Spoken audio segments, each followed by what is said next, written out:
tous et à toutes. Aujourd'hui, nous renonçons au plan B parce que pour faire la volonté de Dieu, eh bien, il n'y a pas de plan B, il n'y a pas d'option B, il n'y a pas d'autre choix. Le choix de la volonté de Dieu, ça devrait être ce qui nous motive et le fait d'avoir des plans B, eh bien, quelquefois, ça démontre que on se dit, peut-être que le plan de Dieu, ça ne marchera pas. Alors, il vaudrait mieux quand même que je prévoie mes arrières. Et aujourd'hui, on va voir que c'est possible de vivre juste en ayant le plan de Dieu en tête. Et c'est pas forcément facile, c'est vrai, parce que notre nature a tendance à vouloir se rassurer et à vouloir créer de la sécurité, des filets de sécurité. C'est comme ça que on se retrouve à avoir tout un tas d'options dans nos vies. Mais on va le voir aussi qui finalement ne facilite pas les choses. Au contraire, ça nous encombre, ça nous coûte et ça nous prend du temps, de l'énergie. Alors les filles, aujourd'hui, vous êtes d'accord, pas de plan B? Non. Pas de plan B.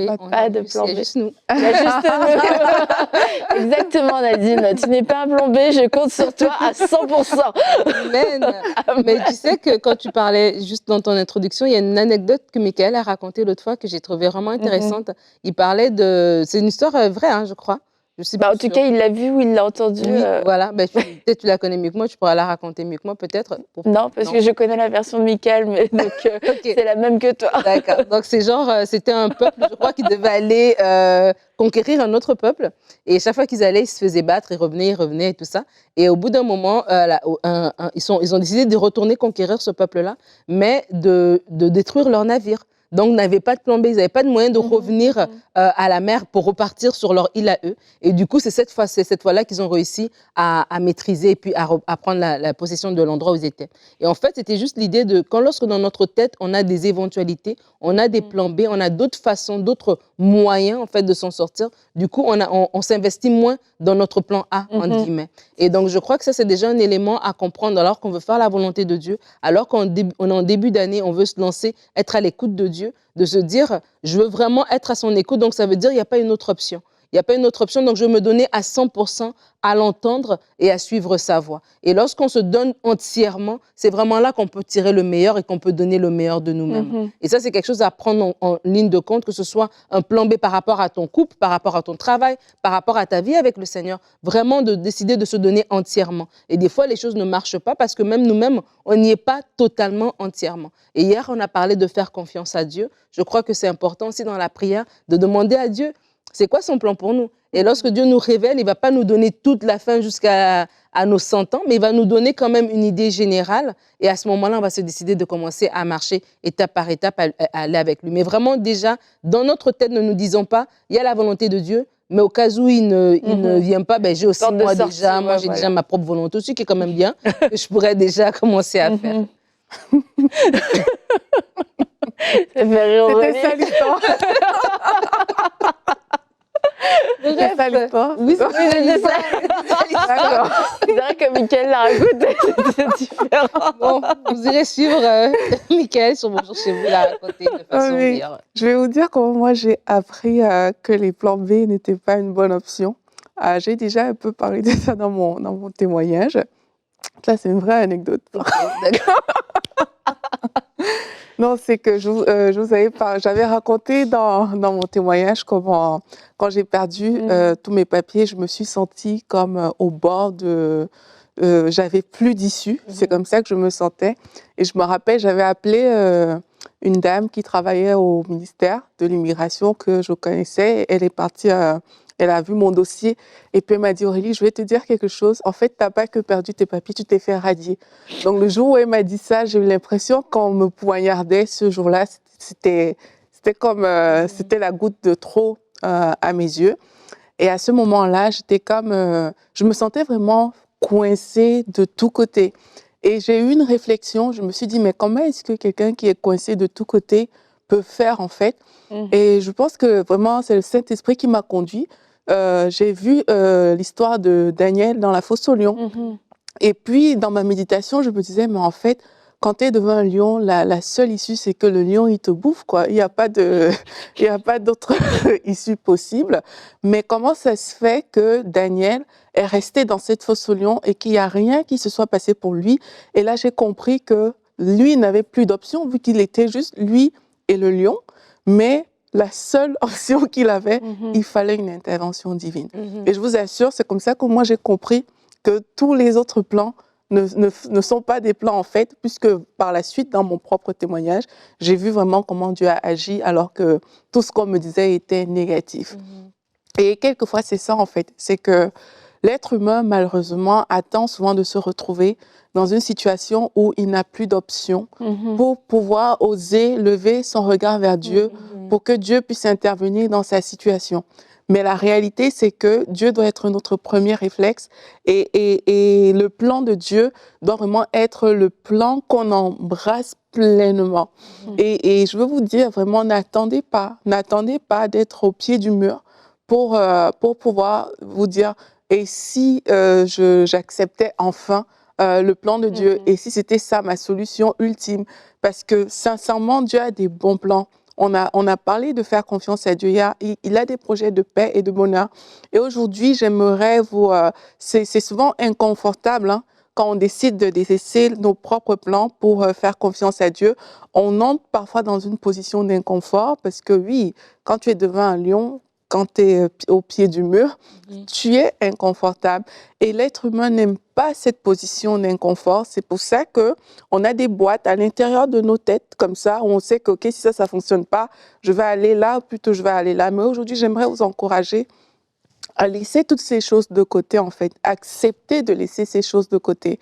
Acceptez que Jésus soit votre seule option aujourd'hui. Acceptez-le vraiment, de vous dire, Seigneur Jésus, ma vie, elle dépend de toi. Et vous allez voir, ça va renouveler votre confiance même en Dieu, en fait. Une seule victoire gagnée en sachant que Dieu est ta seule option vaut mieux que tellement de choses, en fait. C'est ça qui fait que quand tu vas te retrouver demain face à des choix, ils seront plus faciles pour toi. Ils seront plus évidents. Quelquefois, j'ai eu personnellement d'autres choix à faire dans ma vie que d'autres personnes trouvaient ça difficile, mais pour moi c'était évident. Pourquoi? Parce que je sais que Dieu ne m'a pas abandonnée et du coup à l'intérieur de moi il y a une voix qui me dit qu'il ne t'abandonnera pas en fait. Il prend soin de toi, il ne t'abandonnera jamais. Mais ça aussi c'est parce que il y a eu cet apprentissage de Jésus, c'est ma seule option. Donc aujourd'hui j'aimerais vous encourager à travers ce court témoignage. Acceptez de faire de Jésus votre seule option. Acceptez que son plan soit votre seul plan. Si on vous demande, c'est quoi ton plan? C'est le plan de Dieu. Qu'il n'y ait pas un autre plan en dehors de ça.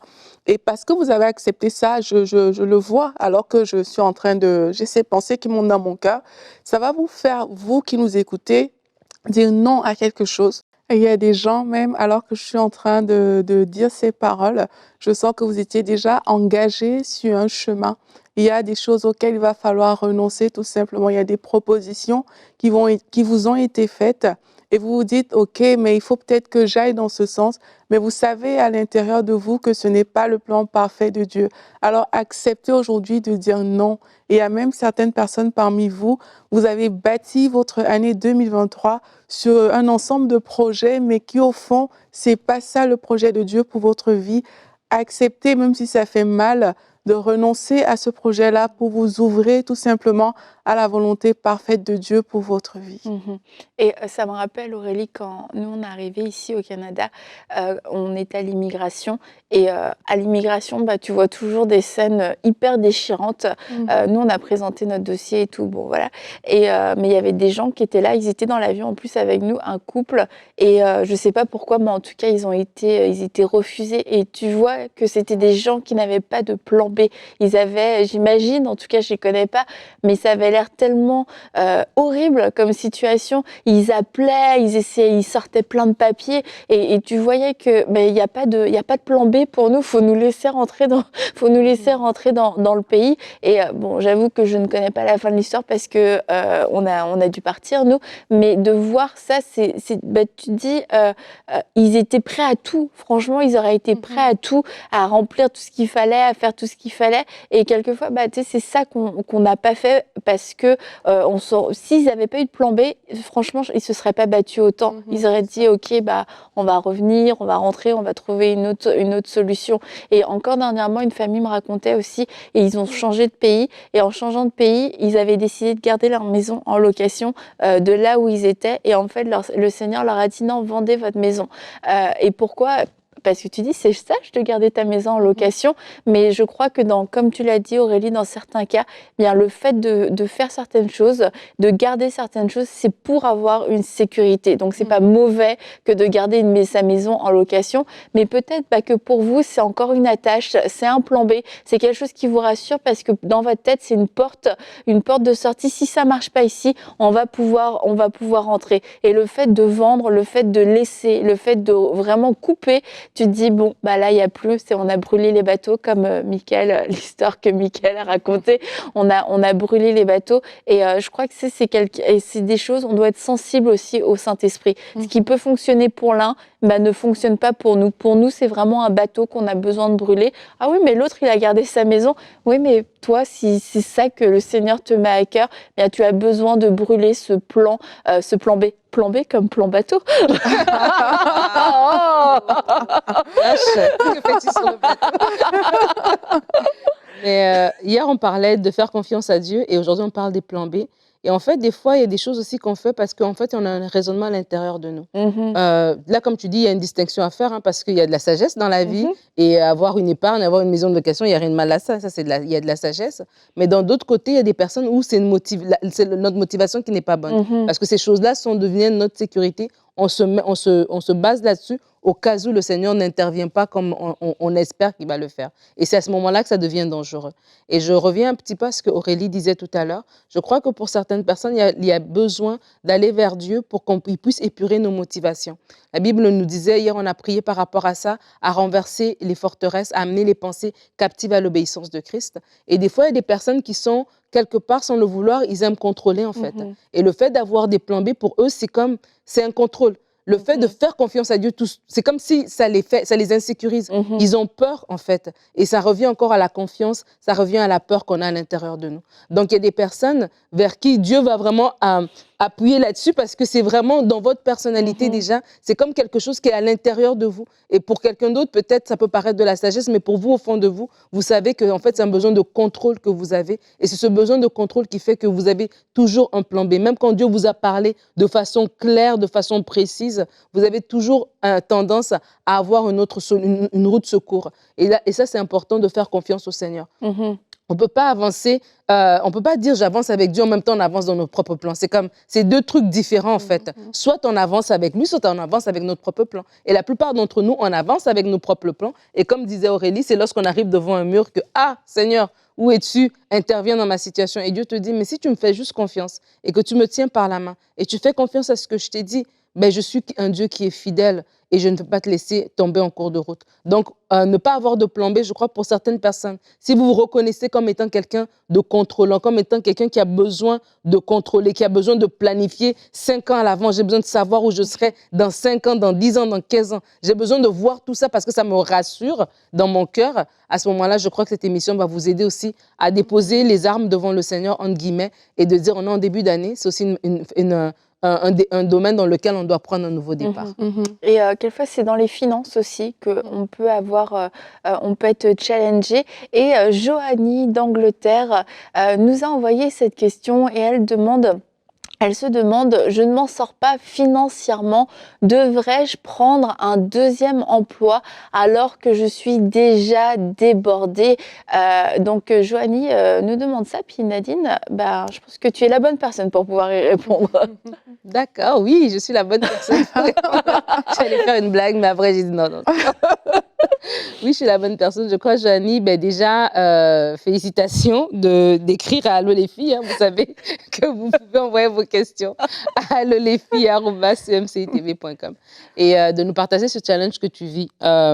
Tu dis ici que tu t'en sors pas financièrement et que tu penses à prendre un deuxième emploi alors que tu es déjà débordé. Je crois que dans ta question, il y a déjà ta réponse, en tout cas une partie de ta réponse, parce que tu es déjà débordé. Et lorsqu'on parle des plans B qui semblent naturels ou qui semblent de façon sage aux yeux des hommes, des fois dans notre situation à nous, c'est pas sage en fait. Parce que ça arrive, il y a des personnes qui vont se prendre un deuxième emploi, qui sont des entrepreneurs, entre guillemets, donc ils ont un travail séculier, et puis voilà, ils font peut-être du montage, ou font peut-être des affiches, des choses comme ça, qui ne leur prennent pas tant de temps que ça, mais comme ça qui permettent d'arrondir les fins de mois. Mais après, lorsque tu as déjà un emploi, et peut-être, j'imagine que tu as déjà une famille, tu as peut-être un service à l'église, tu es déjà débordé dans ton temps, et tu te dis, ben, je ne m'en sors pas financièrement, ben, l'idée, c'est d'avoir un plan B, c'est de dire, ben, je vais prendre un deuxième emploi. Je crois que c'est important d'aller vers Dieu pour que Dieu puisse te donner sa sagesse et sa direction.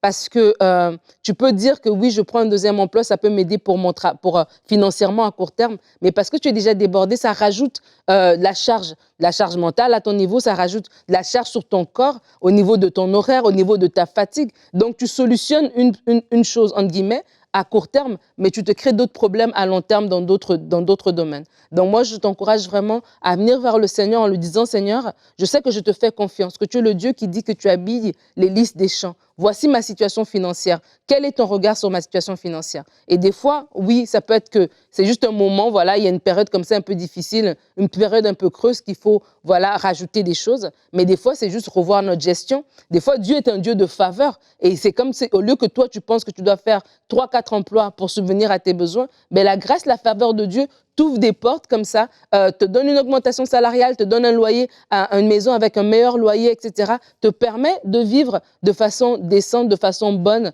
de vraiment de subvenir à tes besoins. Dieu est le Dieu qui pourvoit, voilà. J'aurais pas deviné, c'était tellement... qui pourvoit à nos besoins. Et c'est vraiment important. Je sais qu'il y a des sociétés, il y a des pays où la mentalité, c'est qu'on doit faire 2-3 jobs parce que la vie coûte extrêmement cher. Et c'est comme ça, tout le monde le fait, du coup, on le fait nous aussi. Mais on s'épuise, on passe moins de temps avec nos enfants, moins de temps de couple, on passe moins de temps dans notre service et on arrive comme ça, à la fin, on est épuisé, notre corps a vraiment subi, est vraiment fatigué en fait. Donc, c'est pas parce que tout le monde le fait que toi, tu dois le faire. Tu dois vraiment aller dans la présence de Dieu et Dieu va te rassurer. Et moi, je connais quelqu'un qui vivait justement ce défi-là, qui se disait, ben, je dois prendre un deuxième emploi. Et Dieu l'a parlé, Dieu l'a donné une parole qui l'a rassuré que non, le Seigneur s'occupe d'elle en fait. Et le Seigneur s'occupe de ses finances. Et ça, c'est vraiment important que je t'encourage à le faire parce que notre sagesse humaine peut nous montrer quelque chose comme étant bon. Et dans notre sagesse humaine, ça a l'air 1 plus 1 égale 2, ça a l'air nickel, ça a l'air bien. Mais Dieu, dans sa sagesse infiniment variée, qui est au-dessus un petit peu, qui voit les choses à long terme, va nous montrer que ce n'est pas la meilleure des solutions. Je t'encourage à aller dans la présence de Dieu. Je t'encourage à recevoir le conseil divin, ne pas faire les choses juste parce que tout le monde le fait. Revois tes finances, crois en Dieu qui pourvoit à sa faveur et sa faveur est disponible pour toi. Et si tu es déjà débordé, au contraire, il y a le repos, il y a le sabbat et Dieu est le Dieu qui donne à son bien-aimé qui donne autant à son bien-aimé pendant son sommeil. Amen, cette capsule est finie. Alléluia. Mais c'est bien ce que tu dis, parce que je pensais au repos de Dieu. Et je pensais aussi que c'est bien d'évaluer les priorités. Hein. Ouais. Parce que parfois, on va juste dire, oui, je veux prendre un deuxième emploi, mais qu'est-ce que ça coûte vraiment? Ça, c'est des questions qu'il faut se poser. Dans certains cas, ça va coûter la communion avec les membres de ta famille. Ça va coûter tellement de choses que tu n'as pas évaluées parce que tu as seulement réfléchi sous l'angle de l'argent. Tu n'as pas réfléchi plus loin. C'est pour ça que c'est aussi bien, comme tu as dit, d'aller dans la présence de Dieu et laisser Dieu parler par rapport à cette chose-là. Parce que si c'est Dieu qui parle, Dieu lui voit tous les domaines de la vie, alors que quand le cerveau réfléchit, parfois le cerveau est braqué sur un domaine dans la vie et ne prend pas le temps d'analyser tout ce qui va se passer autour. Donc, c'est vraiment important. Et une autre chose aussi, c'est par rapport au repos de Dieu. Je pense que c'est vraiment vital pour tout être humain de reposer en Dieu, en fait.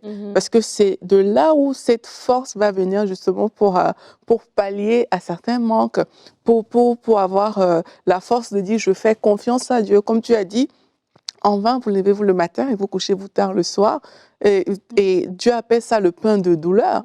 Et quand tu entends pain de douleur, ça veut dire que derrière, il y a vraiment, comme on dit, tu gagnes ta vie vraiment à la sueur de ton front, quoi. Donc, c'est pas quelque chose d'agréable au final. Mais Dieu te rassure aussi que dans son repos, sache qu'il en donne autant à ses bien-aimés pendant leur sommeil. Et il faut pouvoir s'accrocher sur ce genre de phrase aussi pour pouvoir mener sa vie, en fait. Ça ne veut pas dire qu'on ne doit pas travailler, mais ça veut dire, Seigneur, je te fais confiance. Tu m'en donnes autant alors que je me couche et que je m'endors en paix parce que je repose sur toi. Et ça peut aider. La première option n'est pas toujours de trouver des solutions. La première option, c'est de choisir le repos en Christ. Dans le repos en Christ, Dieu va ouvrir des portes. Ces portes, ça peut apparaître sous différentes sortes de manières. Pour certaines personnes, oui, il va peut-être falloir prendre un emploi. D'autres, il va falloir, tu as dit, ils vont recevoir des grâces, des bénédictions, différentes choses. Et pour d'autres, vous allez juste rester, vous allez voir la faveur de Dieu arriver dans votre situation. Donc, l'option ultime, c'est le repos en Christ. Et c'est dans cette position que vous allez recevoir des options, si on peut appeler ça comme ça, qui vous permettront d'évoluer selon le plan qui est le plan de Dieu. Et le plan B, qui est toujours une mauvaise option et qui n'est pas de la sagesse, c'est un plan qui va nous coûter notre communion avec Dieu. C'est un plan qui va venir nous voler. Et c'est plus facile à évaluer quelquefois quand il s'agit de finances parce que c'est des choses qui sont plus concrètes. Mais quelquefois, ça va être au niveau de notre temps, au niveau de notre énergie. Il y a tout un tas il y a des personnes qui sont engagées dans tout un tas de choses, des associations, des groupes et des machins, etc., à n'en plus finir. On se dit oui, mais c'est une bonne chose. Mais encore là, évaluez où vous en êtes avec le Seigneur en ce début d'année. Si vous vous dites oui, moi j'ai réussi à faire tout a augmenté en fait. Il y a peut-être eu des accomplissements dans plusieurs domaines, mais dans votre relation avec Dieu, c'est là où vous vous sentez sec. Vous dites ouais, j'ai pas trop avancé. Mais en fait, c'est normal parce que c'est peut-être l'endroit où vous avez le moins investi. Et c'est ça le problème, c'est que sur du long terme, ça va se ressentir parce que quand on n'investit plus dans notre relation avec Dieu, qu'on devient sec spirituellement, c'est aussi là où notre vieille nature veut ressortir. C'est là où on commence à reprendre des choix, soit dans la peur, soit dans la chair, soit dans la convoitise, et qui amènent tout un tas de conséquences. Et peut-être que vous commencez à apercevoir ces conséquences, et c'est le moment de vous dire non, je dois revenir au plan de Dieu. Je dois renoncer à toutes ces options que je me suis mise devant, peut-être des options, oui, financières, des choses qui me rapportaient beaucoup d'argent ou qui me rapportaient un peu plus d'argent quelquefois. Moi, ça m'étonne d'entendre que des personnes peuvent s'engager dans tout un tas de business qui leur prennent énormément de temps, mais qui rapportent tellement peu. Tu te dis, mais pour ça, franchement, tu as sacrifié, tu vas plus à l'église ou tu vas qu'une semaine sur deux, tu n'as pas de temps, tu n'as pas de vacances parce que tes vacances, tu les prends dans ton autre business, etc. Et tout ça, tu te demandes, mais à quel point ça te rapporte. Et quelquefois, c'est juste quelques centaines de dollars, quelques centaines d'euros par mois. Tu dis, oui, mais j'en ai vraiment besoin. Et tu te dis, mais le temps que ça t'a pris, l'essence, etc., faire garder tes enfants, quelquefois, au final, est-ce que vraiment ça t'a rapporté, même financièrement, mais en plus, ça t'a volé tout un tas de choses. Et vas-y. Ouais, je pense que c'est important aussi de vraiment apporter sur l'autel toutes ces choses en fait qu'on a parfois dans nos vies et qui sont des bouffeurs de temps et qui ouvrent des fenêtres justement vers plusieurs plans. C'est important de déposer à Dieu. Et je ne sais pas pourquoi je pense à quelqu'un qui est entrepreneur et qui s'est lancé vraiment là-dedans comme ça. Peut-être parce que c'est à la mode, parce que tu ne veux pas avoir un patron ou des choses comme ça. OK, c'est légitime, mais c'est important de déposer aussi vraiment devant Dieu, Seigneur, voici mon agenda. Et j'ai besoin, tu as parlé de la relation avec Dieu tout à l'heure, j'ai besoin que tu prennes le contrôle de mon agenda parce que l'agenda, c'est ça qui ouvre beaucoup de plans et d'options dans la vie de plusieurs personnes. Et vraiment de laisser votre emploi du temps à Dieu, en fait. De vraiment déposer ça à ses pieds et de dire, Seigneur, je veux aller dans ta direction à toi. Je veux faire ce que toi, tu veux que je fasse. Voici mes journées, voici mon agenda. Comble-les et remplis-les. Moi, je suis sûre que à plusieurs égards, on serait surpris. Parce que l'être humain valorise des choses parfois très financières, matérielles et tout, mais vous allez voir que pour vous, peut-être Dieu va valoriser la relation avec votre famille. Cette chose-là que vous mettez de côté, peut-être, vous allez voir que votre agenda sera rempli de passer du temps avec mes enfants, avec ma femme, passer du temps ici et là. Et vous allez voir que toute votre énergie, tout ce que vous avez investi en fait dans certaines choses qui étaient pour vous des options, mais ces choses au final, c'est comme si Dieu ne vous demandait pas tant d'investir là au final. Et c'est important de faire cet exercice où, devant Dieu, avec sincérité, on dépose même notre timing, notre emploi du temps, notre agenda sur l'autel. Et vous allez voir que Dieu pourra vous redessiner, je ne sais pas, un plan de vie, je ne sais pas si je peux appeler ça comme ça. Et le début d'année, c'est une période propice, j'ai envie de dire, pour le faire, parce qu'on est prêt à recevoir de nouveaux objectifs, on est prêt même à se réengager en début d'année sur de nouvelles choses. Donc, prenez ce temps et dites à Dieu, Seigneur, voici mon agenda, voici même cette entreprise que j'ai commencée, voici cet investissement que j'ai commencé, voici ceci, voici cela. Montre-moi là où tout ça va me mener et surtout, conduis-moi vers ton plan à toi et non pas vers les options que j'ai choisies. Et moi, j'avais une pensée avant qu'on commence cette émission, la semaine passée, lorsque je pensais à cette émission, par rapport au plan B, à une femme, peut-être même à un homme, mais j'avais vraiment la pensée pour une femme, mais ça peut s'appliquer à un monsieur aussi, qui commence l'année avec un plan B par rapport à son mariage, en se disant que cette année, c'est l'année ou ce mois ou cette saison, c'est la saison, à voir comment je m'arrange déjà pour pouvoir avoir un plan B, quitte à carrément quitter la relation matrimoniale pour se mettre avec quelqu'un d'autre. Et ma pensée, c'est un petit peu comme on parlait de l'histoire des bateaux. Pour vous, c'est de dire, laissez tomber ce plan B-là. Laissez tomber cette pensée qui vous dit que ce serait mieux de recommencer avec quelqu'un d'autre et mettez-vous à fond dans votre mariage, mettez-vous à fond. Demandez au Seigneur de renouveler votre mentalité. Demandez au Seigneur de vous montrer dans sa présence. Allez dans sa présence pour qu'il puisse ouvrir les écailles de vos yeux, pour que vous voyez ce qui est spirituel et ce qui est naturel, pour que vous voyez ce que vous pouvez faire et surtout pour que vous puissiez voir ce que lui, il est capable de faire dans votre relation. Ne commencez pas l'année en vous disant « j'ai un plan B, voici, je commence déjà à mettre mes sous ou je commence déjà même à fréquenter quelqu'un, à voir d'autres options, à voir une autre personne déjà designée dans ma tête, le mari idéal que j'aurais parce que là, j'ai vu celui-ci, j'ai vu ses failles, je sais déjà comment je vais pouvoir me remettre avec quelqu'un d'autre. » Vraiment, mon encouragement pour vous. Et si c'est votre cas, vous pouvez même nous écrire, vous pourrez m'écrire en tout cas sur Insta même, et je prendrai le temps de vous répondre par rapport à ça. Je sens vraiment fortement qu'il y a quelqu'un, il y a une femme quelque part qui a commencé l'année avec un plan B par rapport à son mariage, et le Seigneur veut que tu puisses aller dans sa présence pour qu'il puisse te donner, lui, son plan à lui. Bien, merci beaucoup les filles. En tout cas, c'est le moment pour vous de renoncer à tous ces plans. Et si vous vous dites, je suis déjà en train de vivre le plan B, eh bien, vous pouvez arrêter. Vous pouvez vous arrêter de dire, non, moi, je reste pas sur cette route. Je retourne à tes plans, Seigneur. Je fais demi-tour, je reviens et je renonce à ce plan. Et les plans de Dieu sont parfaits. Les plans de Dieu sont merveilleux. Et c'est dans ces plans que nous rencontrons Dieu. C'est dans ces plans que nous vivons dans sa grâce. C'est dans ces plans que nous pouvons bénéficier de tout ce qu'il a pour nous. Alors jusqu'à quand clocherez-vous des deux pieds? C'est le moment, c'est aujourd'hui de prendre cette décision. Moi, Seigneur, c'est toi que j'ai choisi et c'est sur ta route, ton chemin, ton plan que je décide de marcher et je ne m'en détournerai pas. Et on va se retrouver demain pour une prochaine émission de Paroles de Femmes.